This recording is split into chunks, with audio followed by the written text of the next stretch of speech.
Boa noite, irmãos. Graça e paz. Tudo bem com vocês? Gente, que alegria, que privilégio. E como eu desejei estar com vocês. Já faz algum tempo que nós temos estreitado o relacionamento, mais diretamente através da pessoa do Francis, do Rui, também dos Lucas, o Lucas daqui, o Lucas de lá. Não, o Lucas de lá daqui é de lá, na verdade, os dois está servindo aqui. Não. Que privilégio conhecê-lo, pastor Carmélio, Mamara. Estou com a minha esposa aqui lá atrás, dando um suporte para a Débora. Dá um tchauzinho aí, amor, já se escondeu. Olhem todos para minha esposa, para ela ficar com vergonha, gente, por favor. E já estamos há alguns dias aqui servindo na cidade, servindo aqui a igreja local em encontros menores e mais informais, servindo o conselho de pastores e também visitando outras cidades e servindo outras igrejas. Gente, eu sou então o Leandro Vieira, lá de Curitiba, no Paraná, no nosso amado Brasil. Sou parte do presbitério local da Família dos que Creem, nossa comunidade de fé. E também tenho a responsabilidade e o privilégio de servir e supervisionar duas ou três dúzias de igrejas espalhadas pelo Brasil e até mesmo fora. E aprove ao Senhor que pudéssemos ter esse tempo com vocês. Já estou na Europa há alguns dias. Fran veio me encontrar agora recentemente. Estava servindo na Inglaterra e agora mais uns dias aqui com vocês. É um privilégio, quero dizer que quando vocês forem ao sul do Brasil, tem família lá em Curitiba. Alguém conhece Curitiba aqui? Alguns irmãos. Alguém é de lá? Não, né? A Europa brasileira, né? Também conhecida como Nova Jerusalém.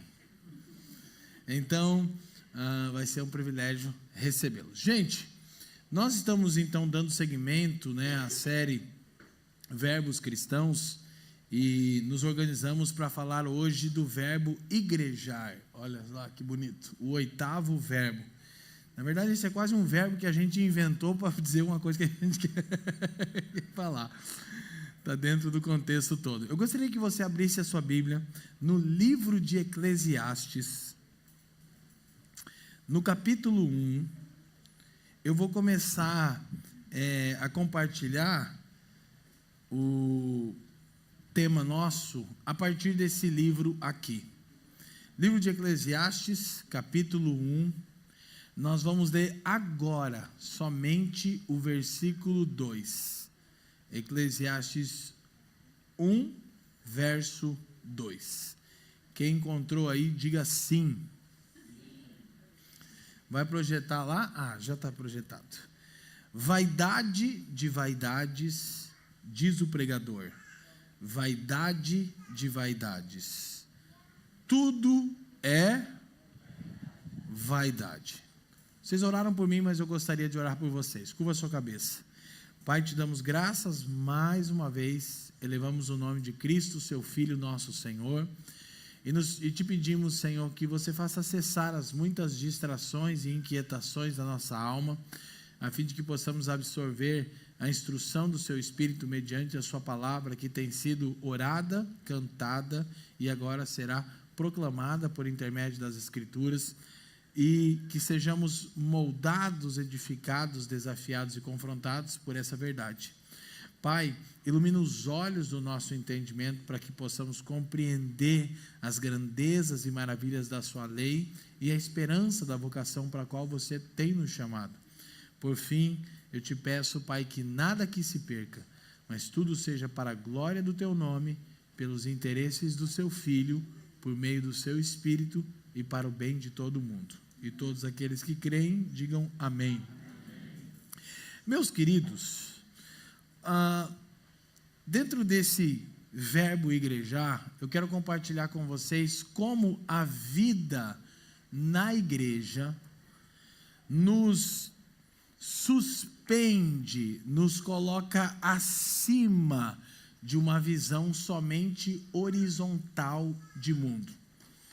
Então, dentre vários verbos que estão sendo trabalhados aqui, nós estamos falando de comportamentos que são requeridos de corações que foram regenerados. Traduzindo, é o que se espera de um crente genuíno que nasceu mediante a semente do Evangelho.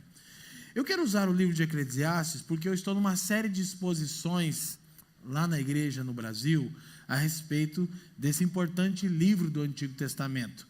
Eu já terminei o capítulo 4 e nós estamos, eu acho que em 9 sermões. Então, se você de repente se interessar pelo assunto, você pode acessar lá as plataformas digitais da Família dos que Creem, nossa igreja no Brasil. O pastor Francisco pode ajudar, YouTube, Spotify, todas essas coisas de áudio e vídeo, você tem uns sermões lá para o seu enriquecimento. Mas vamos lá. Esse livro, Eclesiastes, ele tem sido tratado como o livro mais pessimista da Bíblia. Na verdade, alguém sabiamente disse que Eclesiastes é o único livro das Escrituras escrito numa manhã de segunda-feira. Porque, projeta o texto para nós mais uma vez, por favor. O versículo 1 só diz: palavra do pregador, filho de Davi, rei de Jerusalém. Próxima sentença. 2. Vaidade de vaidades, diz o pregador, vaidade de vaidades, tudo é vaidade. Por 5 vezes ele repete a palavra vaidade. É o tom do livro.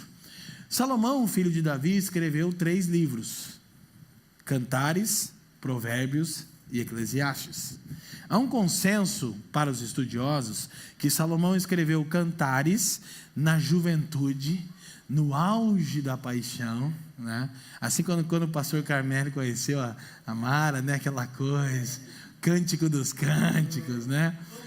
Aquela coisa emocionada. Eu até recomendo que o livro de Eclesiastes ele seja estudado por quem já casou. Quem não casou, espera. Se você for fazer uma leitura exegética do livro, você vai descobrir umas coisas lá que o Salomão era diferenciado. É isso aí mesmo. É o livro mais 18 da Bíblia. Mas é bênção. É bênção. É entre um casal que se ama. Então ele escreve Cânticos dos Cânticos, ele está apaixonado pela sunamita, né? O coração dele derrete de amor, a coisa toda lá, e, enfim, ele faz está na Bíblia, tá? Ele faz o umbigo dela de taça de vinho, tem bastante coisa lá. O bicho era. E Deus está, bênção. Sexo é bênção para um casamento, aleluia? Glória a Deus. Então, aleluia. Senti um amém mais forte aí, hein, Kelly? Do Rui, senti uma indireta do Rui aí. Coisa maravilhosa. Então ele escreve Cântico dos Cânticos no auge da paixão e da juventude. Provérbios, ele escreve na maturidade, na fase adulta. E é um livro cheio de princípios práticos e bíblicos para uma vida prudente. Contudo, Eclesiastes ele escreve na velhice. Porém, entre Provérbios e Eclesiastes, tudo indica que Salomão passou um período de apostasia. A riqueza, sabedoria e glória, lembre-se que quando o nosso Senhor quis usar um exemplo de majestade, ele não usou Faraó, ele não usou Nabucodonosor, ele não usou nenhum dos imperadores romanos dos seus dias, ele usou quem? Nem Salomão em toda a sua. Ele está dizendo o seguinte: nenhum homem do planeta Terra, da descendência de Adão, alcançou a majestade de Salomão. Porém, isso perverteu o coração do rei de Jerusalém, filho de Davi. E após um período de apostasia, há um pouco de discussão se é assim ou não. Eu particularmente sou dos que interpretam que sim. Ele escreve Eclesiastes quando ele retorna para os pés do Criador. E Eclesiastes tem um tema: tudo é vaidade. E o fim de todas as coisas é, quem lembra? Lá no capítulo 12 ele termina o livro: tema a Deus. Só que a gente vai caminhar um pouquinho aqui nos próximos minutos, procurando entender como a vida na igreja nos suspende, nos eleva acima de uma perspectiva somente horizontal da realidade. Salomão usa um outro termo que já eu vou utilizar. Primeiro, eu quero dizer que ele usa 5 vezes a palavra vaidade. E diferente do que nós estamos acostumados, vaidade não é alguém que é assíduo, higiênico, né? As pessoas costumam dizer que eu sou vaidoso, né? Pastor Leandro é vaidoso. Meu apelido lá entre os nossos amigos é noiva. E quando eu vou me arrumar, eu demoro mais do que a Fran, né, amor? É porque eu sou diferenciado, né, irmãos? Que o cara já é feio, se não arrumar direito, aí não, caras como nós, pastor Carmelo, fica a dica, tem que pelo menos se arrumar direitinho. Não é isso que é vaidade no contexto de Eclesiastes. Vaidade não é como algumas traduções, talvez você tenha aí a tradução da NVI, que diz inutilidade e que tudo é fútil.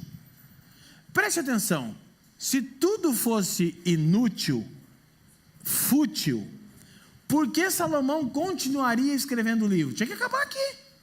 Se tudo é fútil, se tudo que ele quer dizer com esse livro é inútil, o livro deveria terminar no versículo 2. Vaidade de vaidades, vaidade de vaidades do pregador, tudo é, acabou, tudo é fútil, nem vou continuar dizendo. Então, o que você vai dizer, Salomão, é fútil, é inútil, não serve para nada, fecha tua boca e acabou. Sucumba ao pessimismo. Só que o grande ponto é que Eclesiastes não é um livro pessimista. Ele lida com a realidade e em alguns momentos do texto canônico, parece que ele sucumbiu ao desespero. Mas na realidade ele está construindo a narrativa da sua própria jornada para no final do livro apresentar a razão da existência do homem. Temor a Deus. Só que o Salomão é daqueles caras que diz assim: eu primeiro quero tentar, ver se eu encontro o sentido da vida sem Deus. Que afinal eu sou tão esplendoroso e majestoso que, diferente do que os coachings da teologia da prosperidade ensinam, que Salomão é um case de sucesso, na verdade Salomão é o ápice da natureza adâmica. Salomão é Deus mostrando onde a depravação radical do coração do homem, como o seu e como o meu, pode chegar. E por isso Deus permite que esse rei experimente o mais alto nível de glória, fama, riqueza, prazeres e majestade, para que ele descobrisse uma única coisa: o sentido da vida não está na vida. Então, a palavra vaidade não é inutilidade como mal traduzido pela NVI. A palavra vaidade no hebraico é revel, que significa vapor, neblina, névoa. Eu não sei se aqui em Porto, mas eu penso que sim, em Curitiba muito. No inverno, e nós estamos agora no inverno, em Curitiba, e eu acho que aqui também, tem dias que a neblina... Aqui não? Aqui em Porto não tem neblina? Ah, é? Não, a gente está no verão aqui, mas no inverno aqui tem neblina? Ah, sim, então é isso que eu estou dizendo. Não, eu sei que a gente está no verão, estou lembrando disso todo dia. Obrigado pela informação. Se você não falasse, irmão... Olha só, inclusive não combina passar calor na Europa, né? Porque na Europa é legal você estar bem vestido, tá, aquela coisa tal. Enfim, e vocês amam o sol aqui, né? Eu sei. Na neblina, na névoa, tem dias que a neblina é tão densa que ela tem duas características. Primeiro, a neblina é algo que aparece de forma instantânea e repentinamente se desfaz. E a neblina também, quando muito densa, ela intrinca a nossa visão, de maneira que a gente não consegue perceber bem o que estamos vendo diante de nós.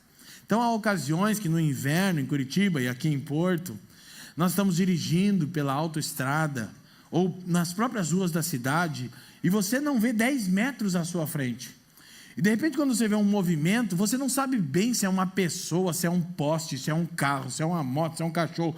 Por quê? Porque a neblina, ela torna a sua visão intrincada e as coisas parecem enigmáticas.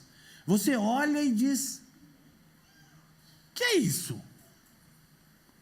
Então, o que Salomão quer dizer é que revel, vapor, névoa, neblina, é algo transitório, passageiro, efêmero, que você não consegue agarrar. Por isso ele vai usar uma outra expressão várias vezes no livro, que é correr atrás do vento. Mas no termo hebraico não é correr atrás do vento, é pastorear o vento. Salomão está querendo dizer o seguinte: você não consegue conduzir, canalizar o vento. Você não consegue acumular vento, embora no Brasil houve uma pessoa que uma época pensou que a gente... Vocês lembraram, né? Brasil não é para amador não, gente. Não vamos estocar o vento, que não leu Eclesiastes, né?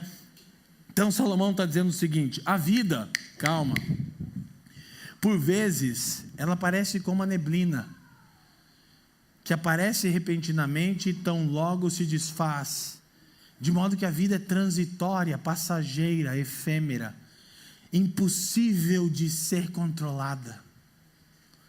E a segunda coisa que ele tem a dizer sobre revel, sobre vaidade, é que ela intrinca a visão e torna enigmática a nossa percepção de situações que se nos acometem, de maneira tal que nós somos levados a perguntar o porquê disso. Quando perplexos com o sofrimento, por exemplo, hoje eu vi um vídeo terrível pela manhã, o algoritmo usado pelo diabo. Eu e o Francis estávamos a caminho, enviei para minha esposa: você viu, amor? E eu vi um vídeo de um balão lá no Brasil, e eu e minha esposa quase fomos uma vez naquele balão, quando estávamos lá, né, tirando o nosso tempo de celebração de casamento. Lembra que a gente pensou, amor, pô, seria legal ir e tal, e o balão pegou fogo e as pessoas pulando e morrendo. E meu irmão, cá entre nós, a primeira pergunta que vem no coração é: por que Deus permite essas coisas, cara? Que tragédia! E o que dizer do conflito entre Israel e Irã?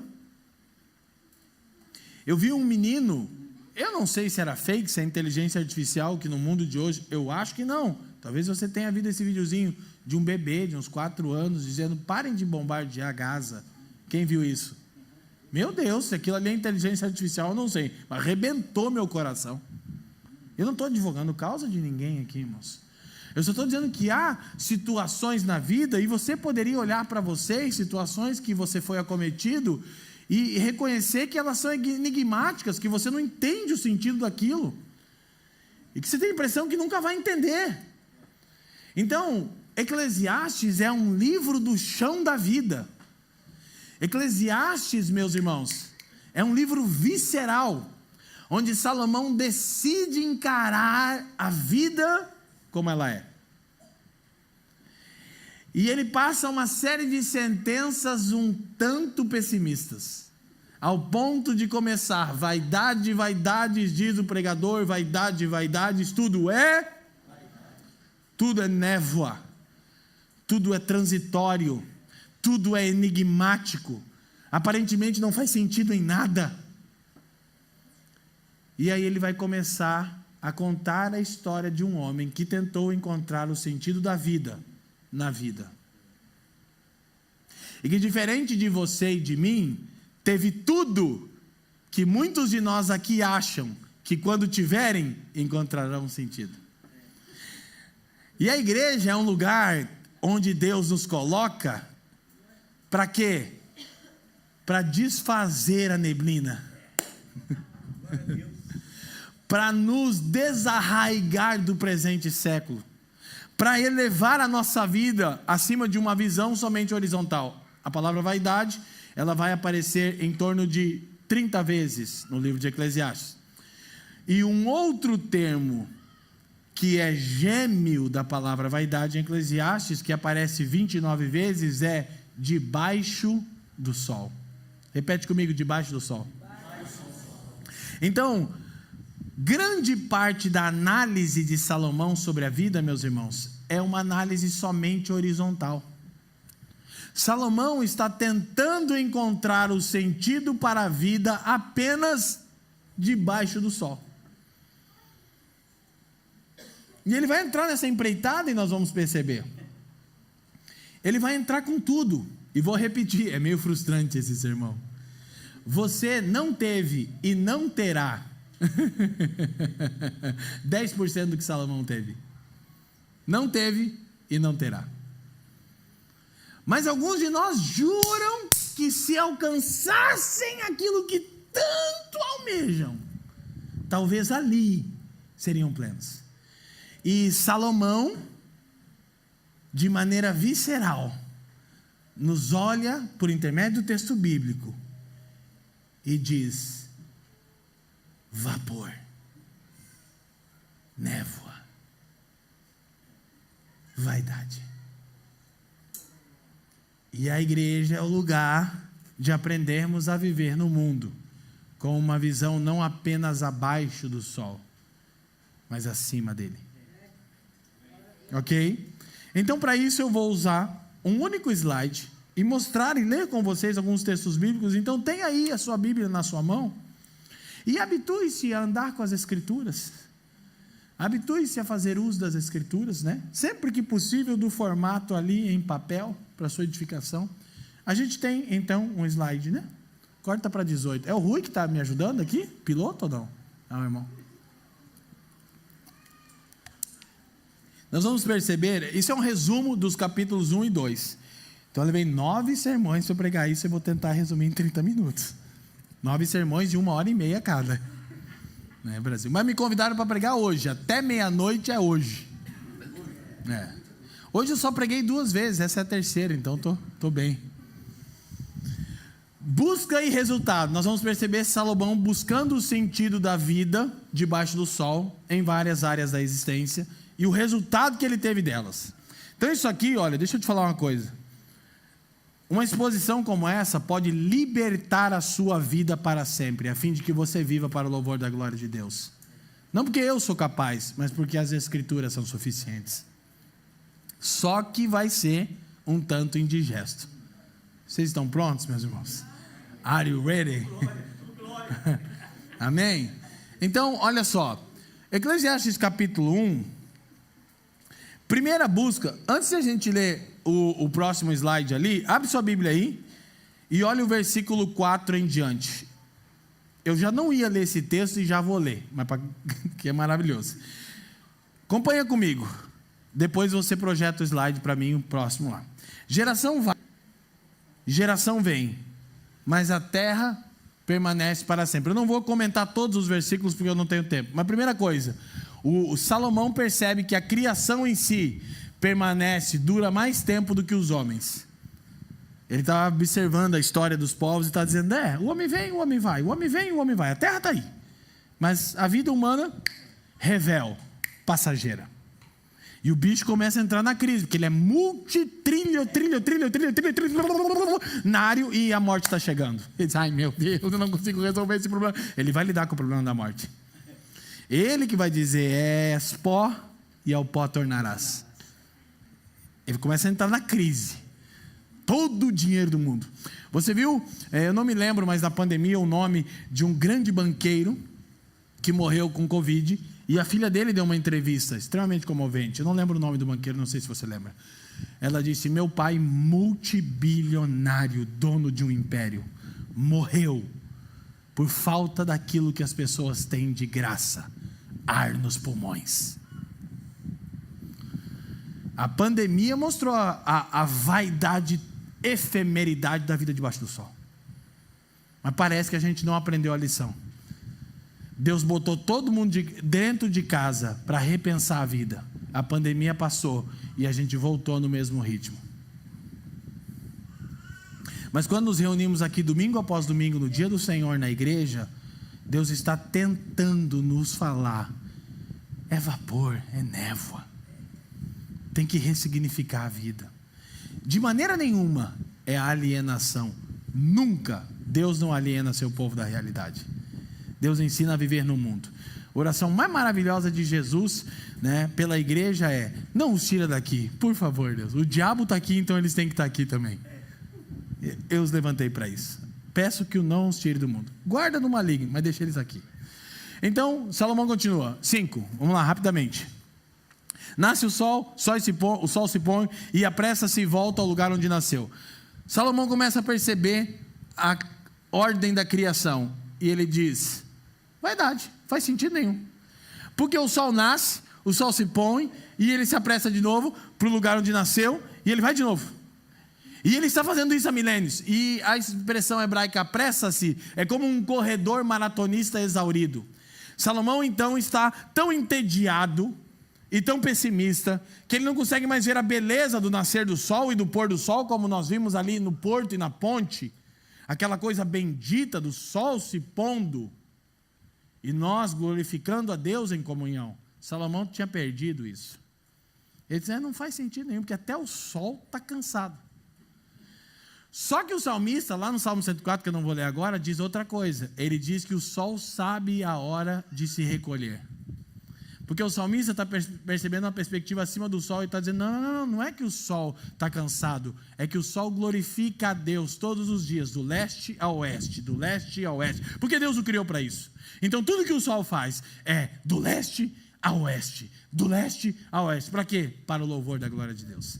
Cada vez que o sol nasce, cada vez que o sol se põe, o que os homens deveriam dizer? Bendito seja Deus. Mas Salomão perdeu isso.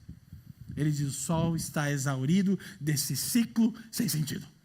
O homem nasce, o homem morre, a terra está aí, mas a terra também não serve para nada. Ela está aí, mas não serve para nada. Aí ele diz, olha só, 6. O vento vai para o sul, faz seu giro, e também não faz sentido. 7, que eu não vou passar em todos os textos. Aqui é o ponto, que eu vou ficar relembrando esse versículo. Todos os rios vão para o mar, e contudo o mar não se enche. Ao lugar para onde os rios vão, para ali, tornam eles a correr. 8, olha o resultado da observação empírica da criação. Verso 8, todas as coisas são canseiras, são trabalhosas. Não tem nada que faça sentido na criação, a coisa fica se repetindo todo dia. Mas o profeta de Jeremias não pensa em todos os dias como sem sentido. Ele diz: suas misericórdias são novas a cada... Mas Salomão não está mais vendo isso. Salomão está acordando um dia depois de outro, perdão pela expressão, dizendo: que saco, eu não suporto mais essa vida enfadonha. Que ele está tentando encontrar sentido debaixo do sol. Aí ele diz, esse é o ponto: tudo é tão canseira, tudo é tão trabalhoso, que o homem não consegue nem explicar como é enfadonho viver.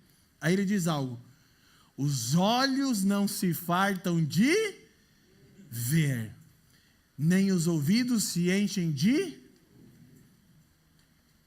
Ele diz: a gente nunca cansa de buscar ver uma coisa nova e de ouvir uma coisa nova, mas curiosamente, isso nunca nos completa. Dito de uma maneira mais positiva aqui, Salomão está dizendo mais ou menos assim: assim como os rios correm para o mar e o mar não se enche, o nosso coração não se sacia com nada que exista na criação.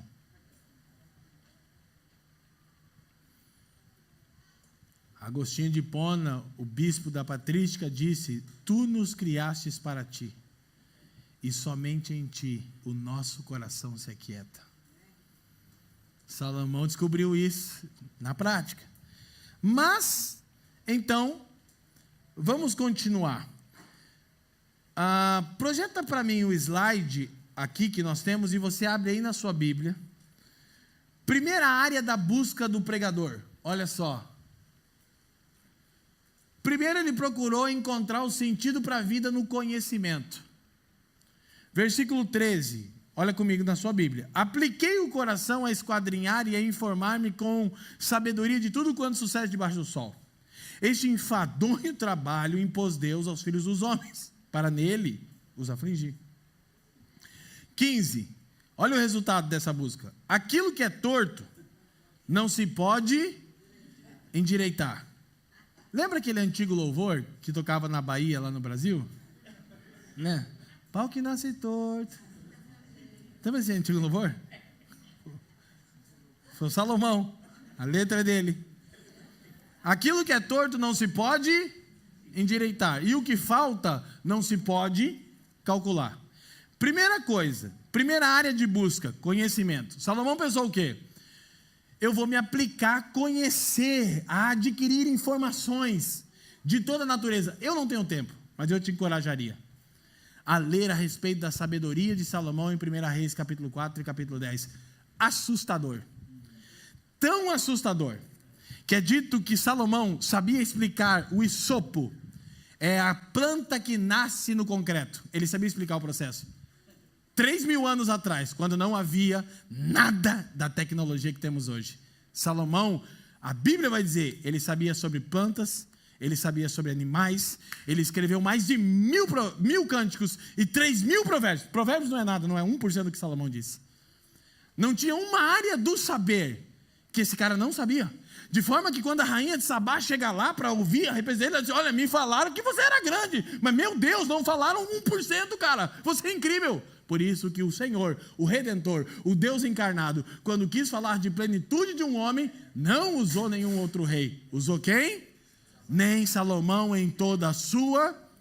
Só que Salomão não é um case de sucesso. Salomão é o ápice da natureza adâmica. Dentre os homens, ninguém chegou onde ele chegou. E ele tem algo a nos dizer nessa noite. Então, qual foi o resultado desse esforço de Salomão? Ele aplicou o coração, preste atenção. Eu empenhei todo o meu coração a adquirir informação de toda sorte e de toda a natureza. Resultado, verso 15. Olha de novo. Aquilo que é torto não pode se endireitar. Sabe o que Salomão percebeu? Os efeitos da queda na criação e nos homens.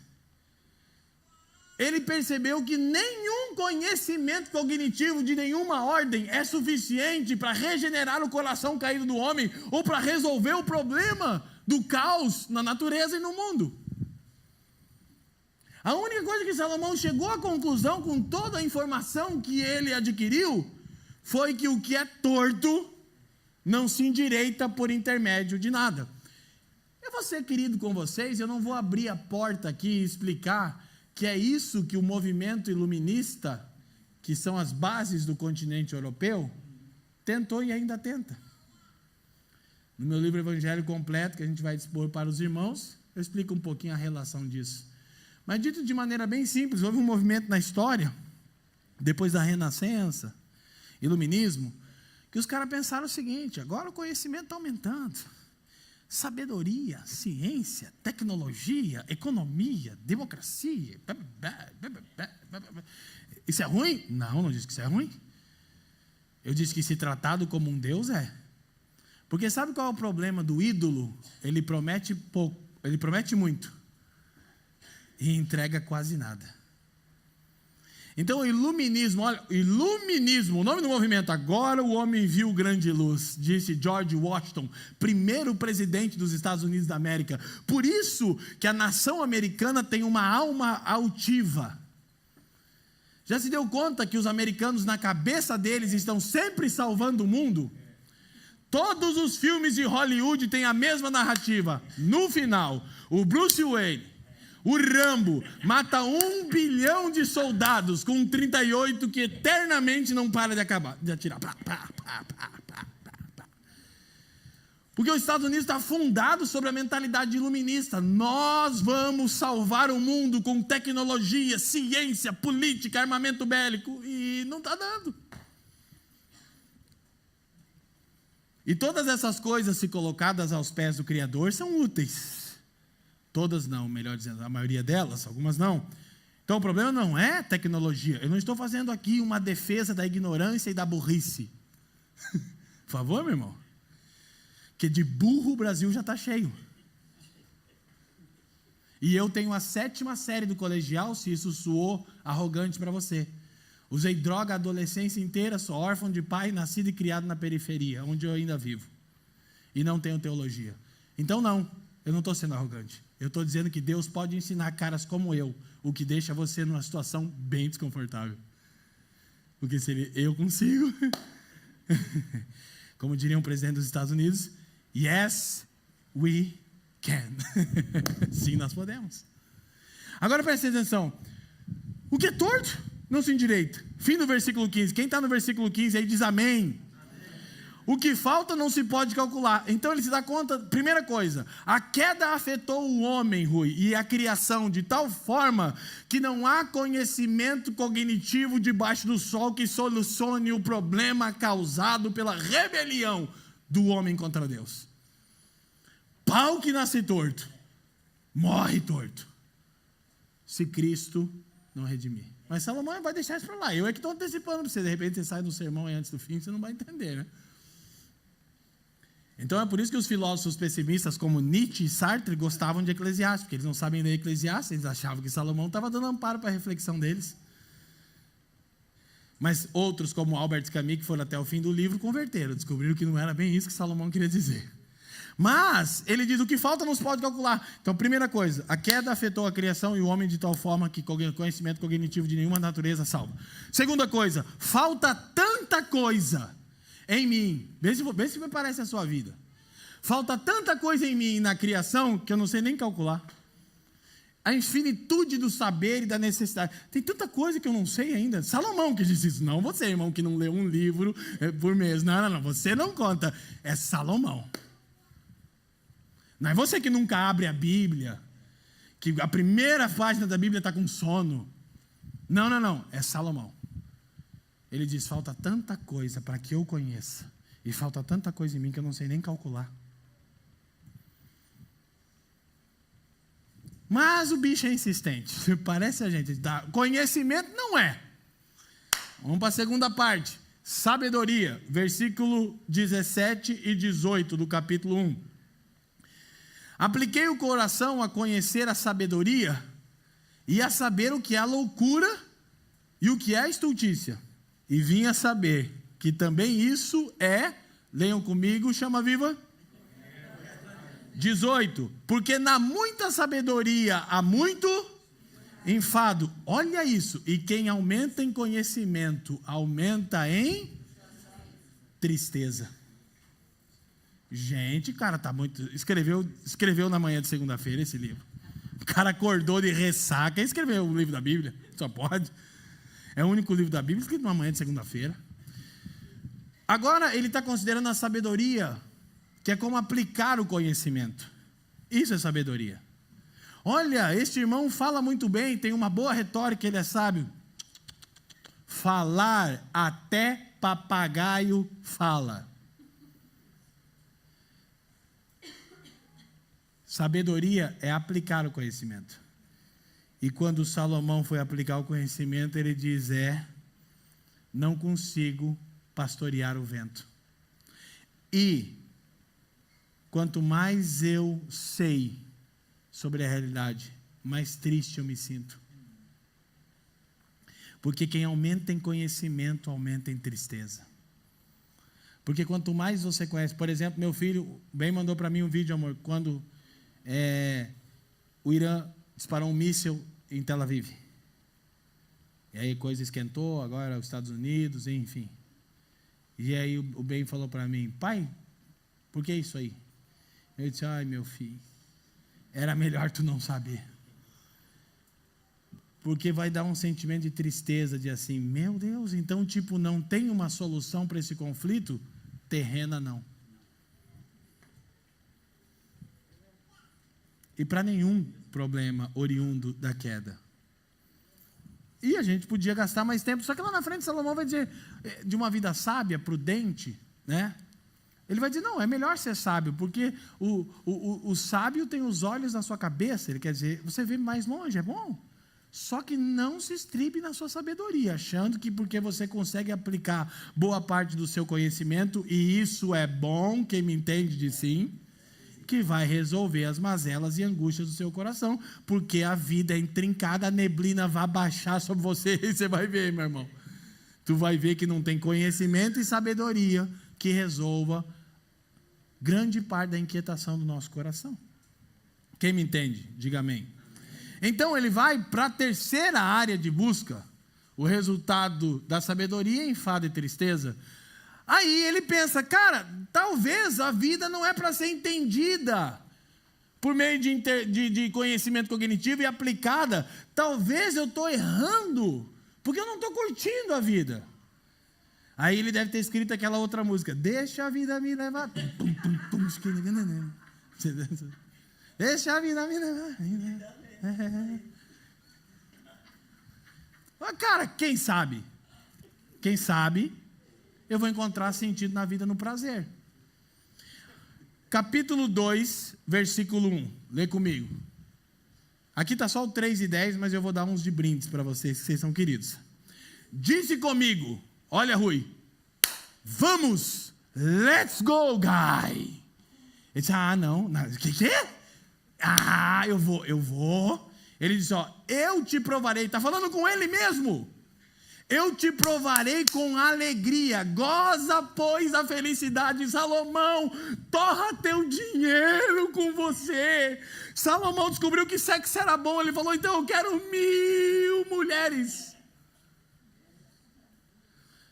E o grande lance não são 1000 mulheres, são 1000 sogras, né, cara? O bicho era cada macho, bem. Há quem diga que Pedro negou o Senhor, você sabe por quê, né? Que a sogra estava morrendo, o Senhor chegou lá e curou ela, o Pedro falou, não, Senhor, aí não.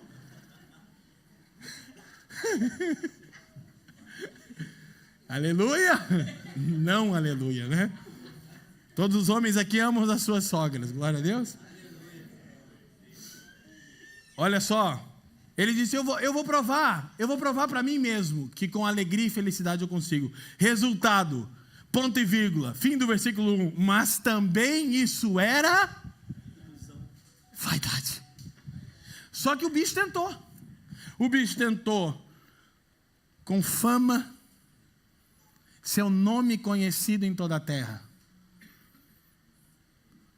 Só tem um cara que teve mais fama que Salomão, Pablo Marçal. Desculpa por pronunciar isso, né? Que ele falou, Salomão era um bebê. Eu digo, ai meu Deus, o mundo está enlouquecido. Mas voltando, Salomão, sua fama se estendeu de uma extremidade à outra da terra. Aí ele falou o seguinte, porque você sabe que ele construiu o templo de Deus, né? Que era lindo, 7 anos. Mas o que a maioria não percebe é que a casa dele levou 14 anos e era 10 vezes maior do que o templo. O templo era o tal do boi de piranha. Quem conhece essa expressão aí? Não? O templo era a cortina de fumaça. É o pão e circo. Estão construindo para Deus aqui. O palácio do cara era 10 vezes maior. Mano. Levou 14 anos para terminar a casa que ele morava.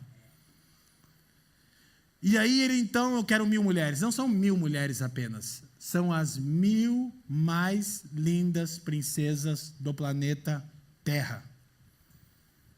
Ele diz, quem sabe está no sexo. Se a gente continuasse lendo, olha o que ele diz. Só que aí ele vai fazendo as conjecturas. Verso 2, do riso disse, é loucura, e da alegria, de que serve? Os comentaristas acreditam aqui. Gente, eu vou falar um negócio que você não vai acreditar, você vai ter que ir na Bíblia. Você vai falar, não, mentira, Miguel, exagerou. Estima-se que, para consumir a mesa diária de Salomão, está lá em 1 Reis, eram necessárias 40.000 pessoas por dia para comer o que se colocava na mesa de Salomão. Salomão, a sua vida era um eterno carnaval de altíssimo luxo. E aí ele vai dizer, depois você vai ler, ele vai contratar cantores e cantoras. Você imagina que se fosse nos dias de hoje, Salomão teria na sua sala Andrea Bocelli, O Sole Mio, Pavarotti, comidas e especiarias de todas as partes do Atlântico. Mulheres e mais mulheres, arte, beleza. E os comentaristas acreditam que o versículo 2 é ele lembrando que quando as pessoas iam embora, o vazio ainda estava ali.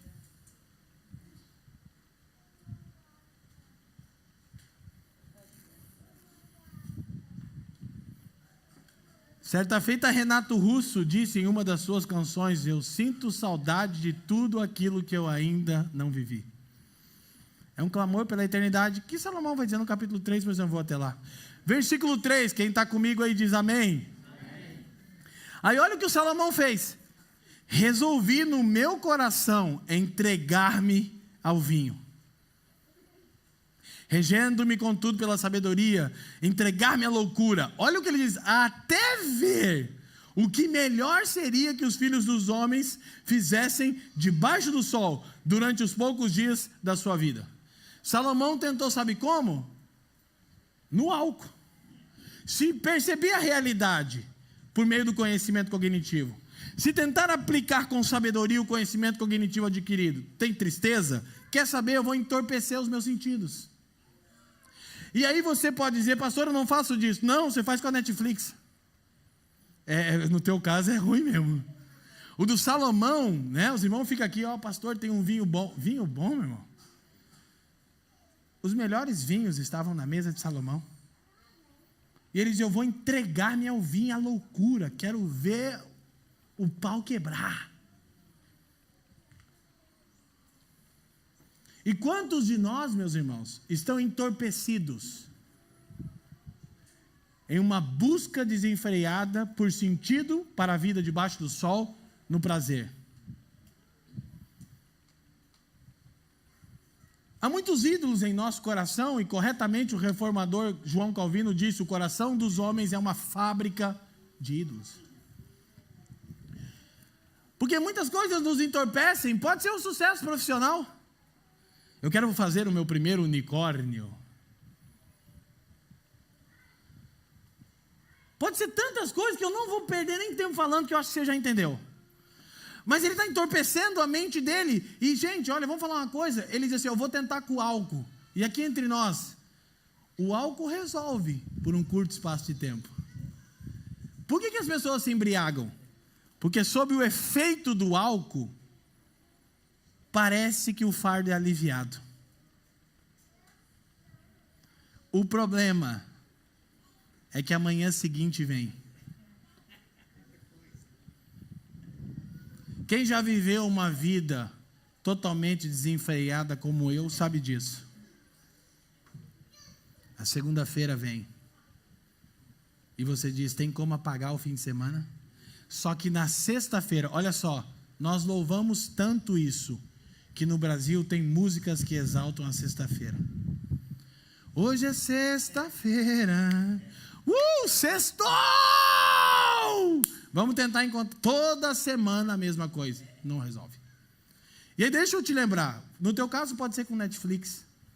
No teu caso pode ser com futebol, um ídolo no seu coração. Pode ser com qualquer coisa que não seja o Criador, que não esteja aos pés dele.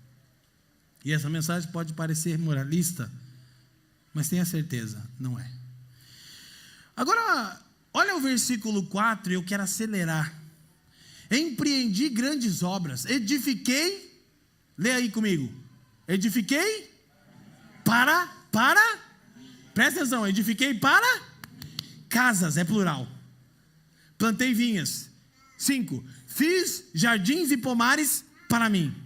E nestes plantei árvores frutíferas de toda espécie. 6, fiz para mim açudes, para regar com eles o bosque em que reverdeceu as árvores. 7, comprei servos e servas. Tive servos nascidos em casa, também possui bois e ovelhas, mais do que possuíram todos os que antes de mim viveram em Jerusalém. 8, amontoei também para mim prata, ouro e tesouro de reis e de províncias. Provi-me de cantores e de cantoras, das delícias dos filhos dos homens, mulheres e mulheres. E aqui ele compôs aquele outro louvor, já tive mulheres E pastor, por que você fica fazendo isso? Para você entender como essa mentalidade permeia a realidade criada. Que tem gente que o pecado é o seu coração que não ama a Deus depravado e que não medita nas Escrituras. Pecado não é eu te lembrar que a Bíblia já sabe por que a arte e a cultura estão sempre atrás disso. De todas as cores, de várias idades, de muitos amores, com umas até. Salomão da Vila. Ele está tentando encontrar no prazer o sentido para a vida. Só que, e aí olha que coisa interessante, gente, não vou explicar isso, mas quando você compara esse texto, Francis, você vê ecos do Gênesis. Ele começa, fiz para mim, você vai em Gênesis, e disse Deus, haja um jardim, e disse Deus, fiz para mim, hajam rios, eu fiz para mim açudes, e disse Deus, fiz para mim, e disse Deus, fiz para mim. Sabe o que Salomão está fazendo? Ele está tentando criar um paraíso artificial, um Éden da Shopee, que não tem nenhum fruto proibido. Foi isso que eu quis dizer, que ninguém aqui nessa sala vai alcançar 10%, e graças a Deus. Mas acha que se alcançasse teria o significado, mas tem um cara que chegou lá e está dizendo, não era isso. Quem está me entendendo aí, levanta a mão e diz amém, para a gente ir acelerando. Aí olha agora, o versículo 10. Tudo quanto desejaram os meus olhos, não lhes neguei, nem privei o meu coração de alegria alguma. Que? Salomão diz, eu não tive desejo. Eu não sei o que é desejar. Vi, quero, meu. Vi, quero, meu. Vi, quero, meu. Não sei o que é ter desejo. Não passo vontade. Tudo, todas, qualquer coisa, qualquer pessoa, qualquer mulher, qualquer escravo, qualquer cantor, qualquer edificação, qualquer sucesso financeiro, tudo que os meus olhos desejaram, eu não aleguei. Meu coração não foi privado de nenhuma alegria. Nem Salomão em toda... Jesus está tirando, que compara o cara com o lírio. Diz que Salomão dá uma segurada. O pai está on. O Salomão está achando que jogava muito e Jesus diz, cara, o lírio, o vento, né? Jesus diz, nem Salomão em toda a sua glória se vestiu como um lírio do campo. Ele tentou construir um paraíso artificial, um Éden. O resultado que ele descobriu qual? Meu coração não se sacia com isso. E a gente poderia continuar, mas ele continua. Eu quero seguir então para as nossas conclusões. Nosso próximo slide, por favor. Quem está me entendendo até aqui, diga amém.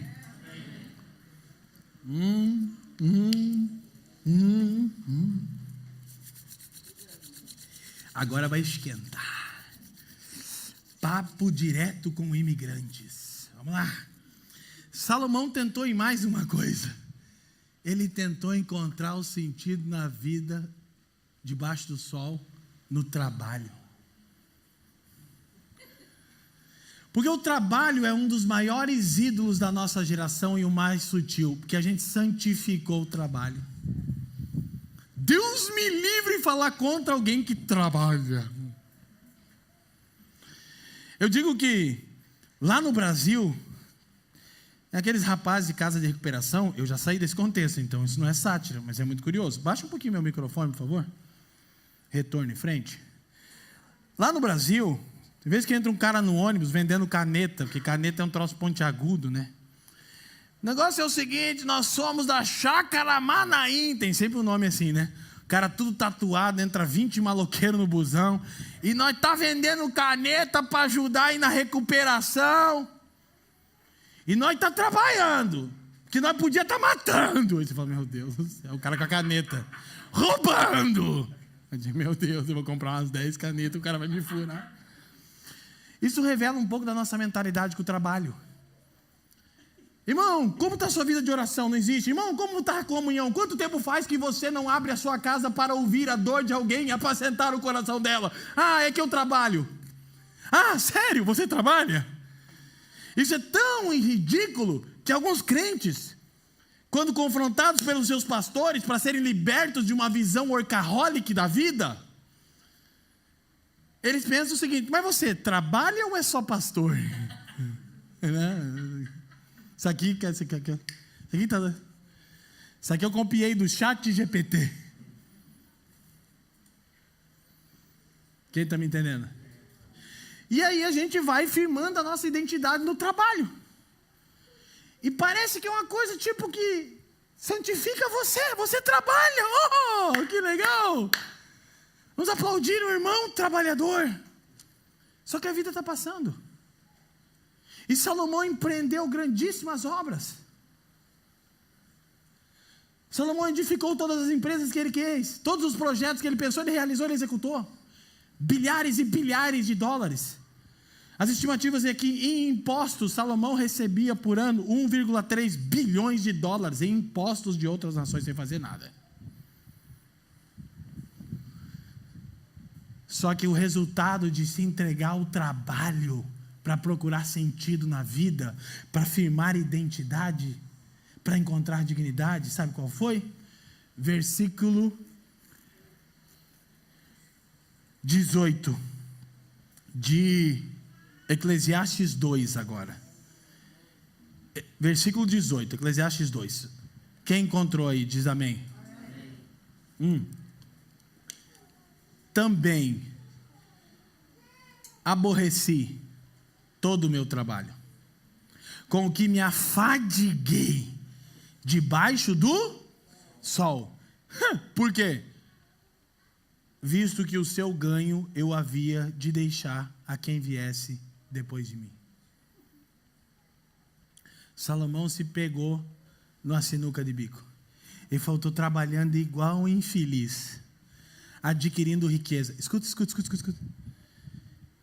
Eu vou morrer. E um desgraçado que não fez nada vai ficar com tudo. E olha o que ele diz no versículo 19. E quem pode dizer se será sábio ou tolo? Contudo, ainda assim, ele terá domínio sobre todo o ganho das minhas fadigas e da sabedoria debaixo do sol. Também isso é. Ele disse: ai meu Deus, porque quem é workaholic, ele bate no peito e diz: eu trabalhei, é meu, não vou dar para ninguém. Mas o Salomão pensa: eu vou morrer. Vai vir um infeliz que não fez nada do que eu fiz, vai ficar com tudo. Idolatria. Aí ele olha para o trabalho dele e ele odeia o trabalho dele. Mas há uma maneira de entender o trabalho como uma vocação. Vocês têm aprendido isso do Evangelho? Isso é um assunto para a próxima vez, se é que vocês vão me convidar mais uma depois dessa, né? O problema não está em nada disso aqui. A gente vai terminar. Aí olha o que ele diz. Só para a gente concluir aqui, essa parte do trabalho. No versículo 23, olha o trabalhador chegando em casa no fim do dia em São Paulo. 2,23, quem encontrou diga assim: porque todos os seus dias são dores, e o seu trabalho desgostoso, até de noite não descansa o seu coração, também isso é névoa.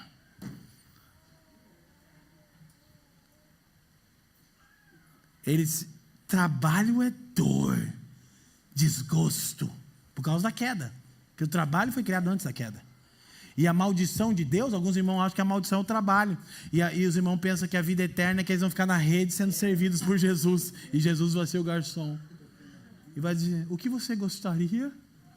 Meu irmão, nós vamos trabalhar para sempre, só que não vai ter suor do rosto.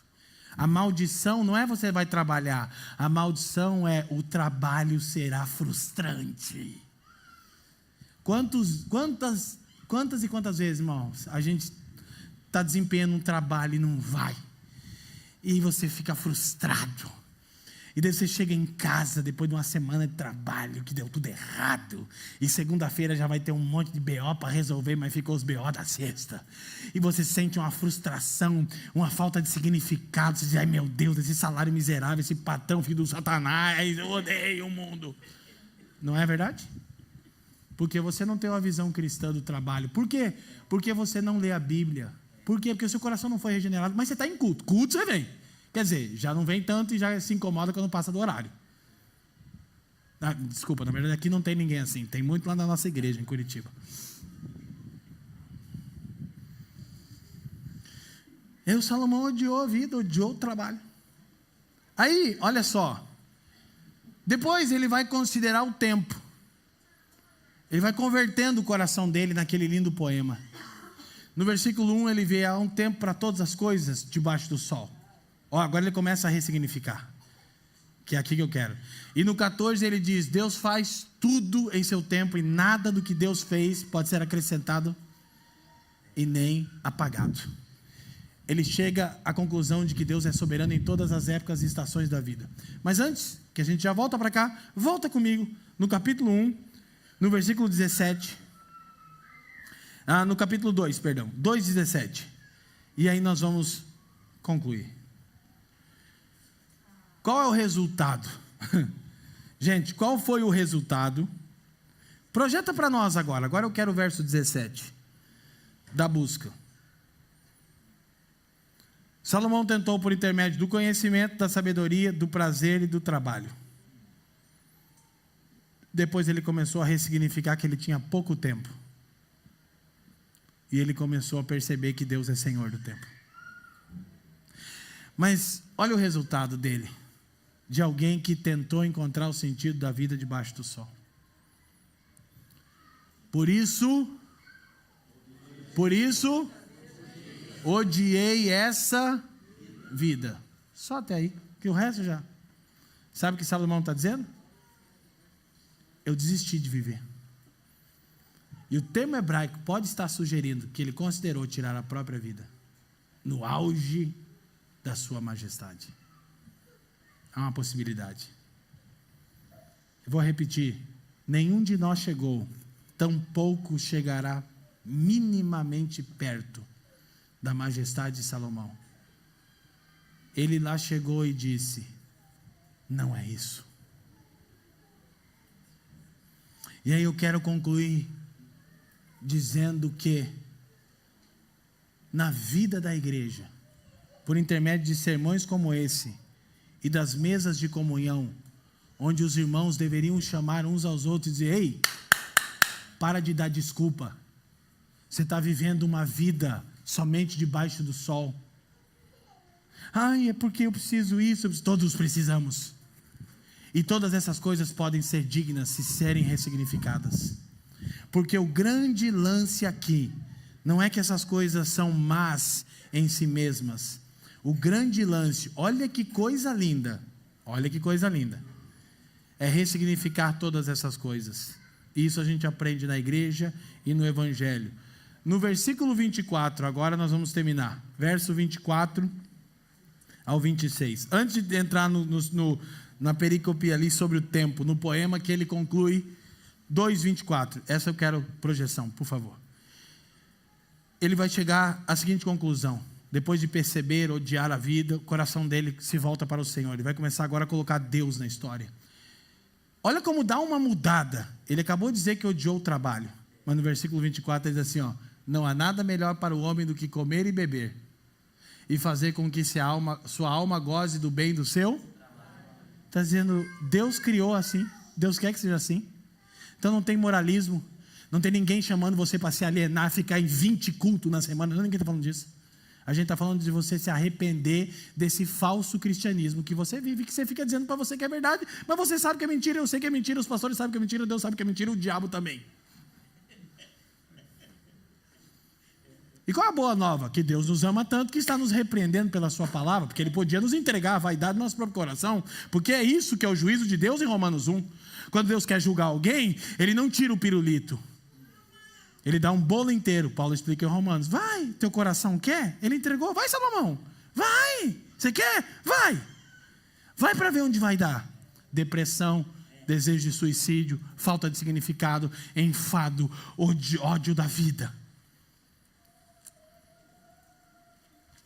E aí ele diz: também vi que isso vem da mão de Deus. Opa, agora não é mais vaidade o final do versículo? o trabalho é também um dom de Deus para que eu me alegre na vida. Só que se virar Deus, é enfado, tristeza e desespero. Aí ele continua, fim do capítulo 2, 25. Pois quem pode comer ou quem pode gozar melhor do que eu? Salomão diz, ei galera, dá uma segurada. Eu sei o que é ter grana, prazer, status, fama, comer e beber. Vocês não vão chegar lá. Ninguém chega onde eu cheguei. Eu descobri uma coisa: não importa o fruto do seu trabalho, se é diante de Deus, ele alegra o coração. Sem Deus, você pode ter tudo, vai ter vazio. E quem de vocês, meros mortais, chega em mim, Salomão diz. Salomão era um robozão. Agora ele deu... Esse versículo... Não chega. Continua e vamos terminar. Porque ao homem que é bom diante dele... Olha, a Bíblia é maravilhosa, gente. Dá Deus, dom, botou Deus. Eu tentei tudo isso aqui sem Deus. Quando vem de Deus. Dá Deus alegria e prazer, mas ao pecador ele dá trabalho, para que ajunte a montoura para dá-lo ao que é bom perante Deus. Isso para o pecador é aflição de espírito. Mas o trabalho, ele ressignificou no versículo anterior, e diz, é dom de Deus para comer e beber, e quem agrada a Deus recebe de Deus o que ele estava buscando. Conhecimento, sabedoria e prazer com trabalho para viver para a glória de Deus. Sem Deus, desespero, desejo de suicídio. E aí, o cara é chamado para congregar uma vez na semana no dia do Senhor e acha que é muito. E vai me dizer que trabalha. Sério? Domingo é o único dia na semana onde nós nos reunimos e somos arrancados da loucura. Queria chamar o time de música aqui, Rui. E essa última canção muito maravilhosa sobre a esperança da vinda gloriosa de Jesus. Porque eu gostaria de orar com vocês, meus irmãos. E presta atenção enquanto eles vêm aqui. Eu não estou falando isso de uma postura imune a nada do que eu disse. Eu estou vulnerável a tudo que eu disse. E por vezes me pego pecando no que estou ensinando vocês. Quais são dádivas de Deus? Seu Espírito que em nós habita. Olha para mim. Seu povo que nos edifica. Por que eu preciso viver a vida da igreja e não a programação e não as rotinas? Porque domingo, como nós cantamos aqui e vamos cantar novamente, eu sou lembrado por tudo, que o Rei majestoso breve vem. E aí eu sou suspenso acima do sol, para começar a minha semana com a perspectiva de que, ainda que a neblina baixe, a visão fique intrincada e enigmática, situações de dor e desespero se me acometam, acima do sol, o Criador governa todas as coisas. Quem me entende aí? Porque, meu irmão, presta atenção, você precisa ter esse irmão do seu lado. E se você, irmão, está vendo seu outro irmão se perder atrás de ídolos, coisas boas que deveriam estar aos pés de Deus, porque um ídolo é uma coisa boa fora do lugar. Isso é um ídolo, senão não seria ídolo. O ídolo é uma coisa boa fora do lugar. Por isso que o nosso coração se entrega a muitos ídolos: conhecimento, sabedoria, prazer, trabalho. Mas todas essas coisas são dadas por Deus, para nossa alegria e para o louvor da sua glória. E é na igreja que nós somos lembrados disso. Eu quero te encorajar não a só fazer uma oração sincera, mas a partir dessa oração sincera, um posicionamento. E olha, meu irmão, olha para mim, não se esquiva do que Deus falou com você. Não endurece o seu coração mais uma vez. Não precisa. Ah, mas é que você não entende, querido. A palavra de Deus desnuda quem você é e quem eu sou. Ninguém escapa. E aí que possamos, além disso, valorizar a igreja local de Jesus, que nos chama da loucura de um mundo somente horizontal para um mundo vertical, para pensar as coisas de forma vertical. Curva a sua cabeça. Pai, te damos graças mais uma vez, elevamos o nome do seu Filho Jesus, bendizemos a Ti por tão gloriosa redenção. Estamos aqui, nós outrora pecadores, depravados, caídos, procurando sentido na vida debaixo do sol. Mas assim como Salomão, nós percebemos que a resposta não está nessas coisas boas. Porque assim como os rios correm para o mar e o mar não se enche, o nosso coração não se sacia com nenhuma coisa criada. Mas em Ti encontramos descanso. No Evangelho glorioso do Seu Filho, encontramos satisfação. E na vida da igreja somos lembrados, somos relembrados, por vezes confrontados, animados, corrigidos, para não enlouquecermos com esse mundo que se perde. Senhor, leva-nos a perceber a beleza da Sua obra e a beleza de vivermos na igreja. Opera no meu coração, da minha esposa, do meu filho, de todos os Seus filhos que estão aqui e que vão ouvir esse sermão, para a glória do Seu nome.